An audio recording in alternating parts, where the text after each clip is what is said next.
Okay, bismillahirrahmanirrahim. Assalamualaikum dan selamat petang. Bersama-sama saya ialah Timbalan Menteri Kewangan 1, Datuk Indra Shahar, dan juga Timbalan Menteri Kewangan 2, Datuk Yamani Hafiz.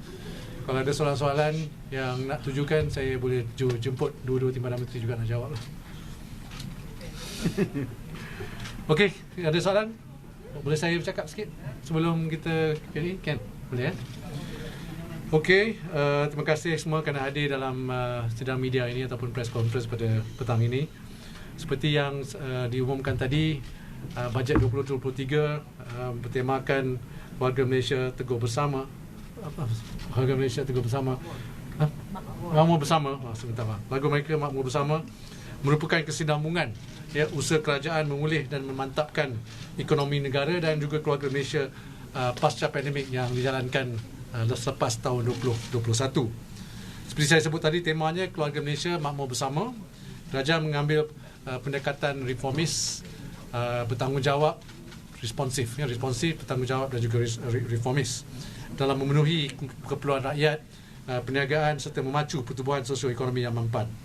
Bajet 2023 seperti yang kita umumkan tadi memberi fokus kepada empat teras utama, iaitu rakyat, perniagaan, ekonomi dan juga kerajaan. Dengan pendekatan responsif, bertanggungjawab dan reformis, bajet 2023 pertamanya akan memperkukuh momentum pemulihan ekonomi, kedua memperkukuh daya tahan ekonomi, dan ketiga melaksanakan pembaharuan menyeluruh. So that is the responsive, responsible and reformist. Bajet ini pada pandangan saya adalah bajet dari keluarga Malaysia kepada keluarga Malaysia. Ini telah mengambil kira pandangan segedap lapisan pemegang taruh. Kita ada berkurang lebih 200 sesi libat urus bersama kerajaan negeri, kementerian dan juga sektor berkepentingan. Lebih 250 memorandum yang kita terima dan 12,000 cadangan daripada masyarakat. Pembaruan ekonomi yang ditekankan dalam bajet 2023 menyasarkan semua rakyat Malaysia mendapat impak dan manfaat yang lebih besar lagi melalui peluang pekerjaan dan pendapatan yang lebih baik. So that is the main message atau message utama untuk bajet. Jadi saya buka kepada soalan. Yep. I wonder if you like to answer a political question, because up until today, even the speculation on dissolution of parliament does not die down. So what if the budget table for second reading and then the entire process cannot be finished and call for election? What will happen then? Will it defeat the purpose of the entire preparation, and will you have to, or the next finance minister have to table again? Yep. So if you, basically that question should be posed to the Prime Minister, but in terms of what will happen is that, let me just make sure that it's quite clear so that you all understand the process, right? Because this has happened before, in the year 1999. So if you refer back to what happened in 1999, there was budget was presented. There was a dissolution in the 1999. Then the budget was then presented again. So that was what will happen if there is a dissolution. But again, that question should be posed to the Prime Minister. But will it defeat the purpose of entire preparation? Or no. So the budget, no, of course not. If you look at the budget is focusing on also what's our future direction of the country, right? The tinjauan ekonomi ataupun the economic report talks about what we are today, where we are going to be in our terms of our GDP.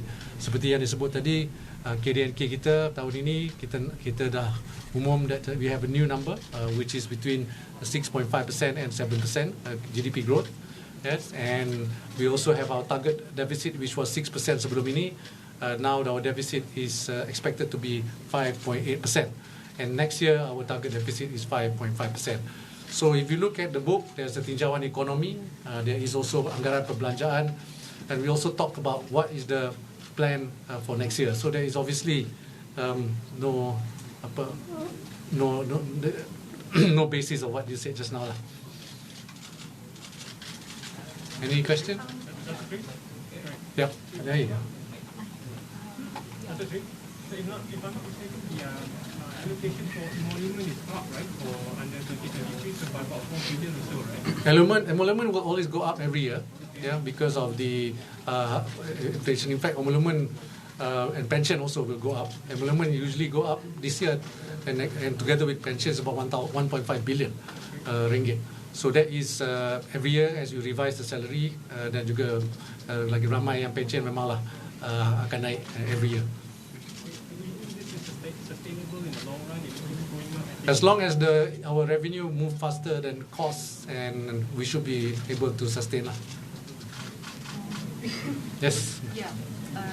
There's going to be a subsidy cut. There's going to be a subsidy cut, right, from almost 80 to 55. So can you tell me how you intend to rationalize that? How to make it more targeted? Is there a detail? Yep. So yes, we have this year we are estimating subsidy to be around 77.7 billion ringgit, and as you heard from the budget just now, there will be a expected reduction. There was an estimate given in the budget. There are many reasons for that estimate.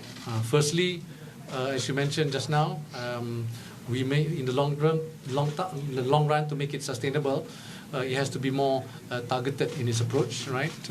But again, we have to look at what will happen in the economy next year. As you know, the fuel prices have gone down. The petrol prices have been globally as expected, given the slowdown in the global economy. So the energy prices is moderating. So the amount of subsidy also will expect to be lower, all right, as energy prices go lower. So it's a function of both. Because when we first started the subsidy, oil price was around $120 US. Today, it's below 90 dollars. And allocated 97 billion. Sorry, no voice. Oh, you need three. Yeah, no, that's okay. Tak apa. Continue, Lisa. Allocated 97 billion in terms of development expenditure. And Not 97, 95. 95. Okay. So it's really high. So Emma's saying that can you give us a little bit? What are these outline projects that you have in mind? As announced in the budget, there are many major development that we have announced in the budget. One of it is the completion of Pan Borneo Highway, and for Sabah and Sarawak will continue. There's also MRT3, and then there's also the Tebatan Banjir, right? That's we should announce around 15 billion ringgit. So there are many RTS. So those are many major government initiative in terms of infrastructure that will result in the increase in development expenditure for next year. Because most of the project kickstarts next year. Could we have the detail of the... Hi, Dato. You can, but not Joseph now. from South China Morning Post here. We noticed that the budget mentions reduction in projected reduction in revenue by 4.4% next year, but we're also looking at a fair number of tax cuts coming in. How do you figure that will kind of balance out in your budget? And the more interesting question is, are you paving the way for GST? No, we didn't announce any GST in the budget. So Is that paving the way for GST? GST will be, again, we will be discussing that in cabinet, and depending on the economy next year. So for this year, we are not discussing it for this budget. However, as you said just now, when we look at our revenue this year, it will have a positive correlation to economy. So next year, we expect the economy to moderate globally, and Malaysia will be impacted. But of course, this year the revenue will also helped by a major dividend payment by Petronas. So Petronas dividend in the budget for this year is 50 billion ringgit. So next year we have not assumed the same. So that's why also there's less revenue. And in terms of tax cut, the tax cut, yes, there will be some impact, but the amount of money that is being freed to the economy is expected to give the multiplier impact, especially the tax cut for the M40. Time for 2 more questions. Just 2 more questions. One more. Darshi here. Could you please outline the specific figure on the bantuan keluarga Malaysia? Each child get how much? Okay, I want the table. I'll give you later because it's in my iPad. Never mind, later lah. I'll give you the table later. That one, we have the infographics for that, right? Because it's quite easier with the table. Next, last question. Teguh, nanti sikit berkenaan dengan ekonomi dunia. Gerak ekonomi dunia. Okay, sorry. Sebab dilaporkan ekonomi dunia akan berlaku kemelesetan pada tahun hadapan 2023. Jadi adakah dengan bajet 2023 ni akan mampu untuk kita hadapi, atasi segala sangkaan ataupun kemedut yang mungkin akan berlaku di kemedut dunia dan sebagainya, tentu. Ya. Ya, ekonomi global memang tahun depan agak mencabar berbanding dengan tahun ini. IMF dan World Bank juga telah menurunkan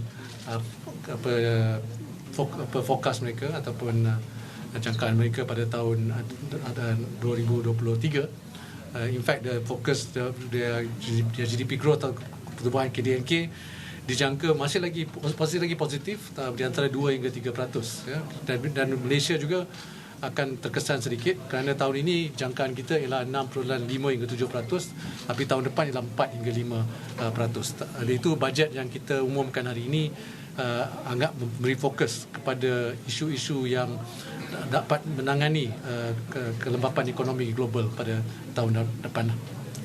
John Suri. Okay. John Suri. Okay, last question. Untuk Sarawak, nampak bajet tahun ni nampak lebih sikit daripada yang lalu. So boleh. Ya.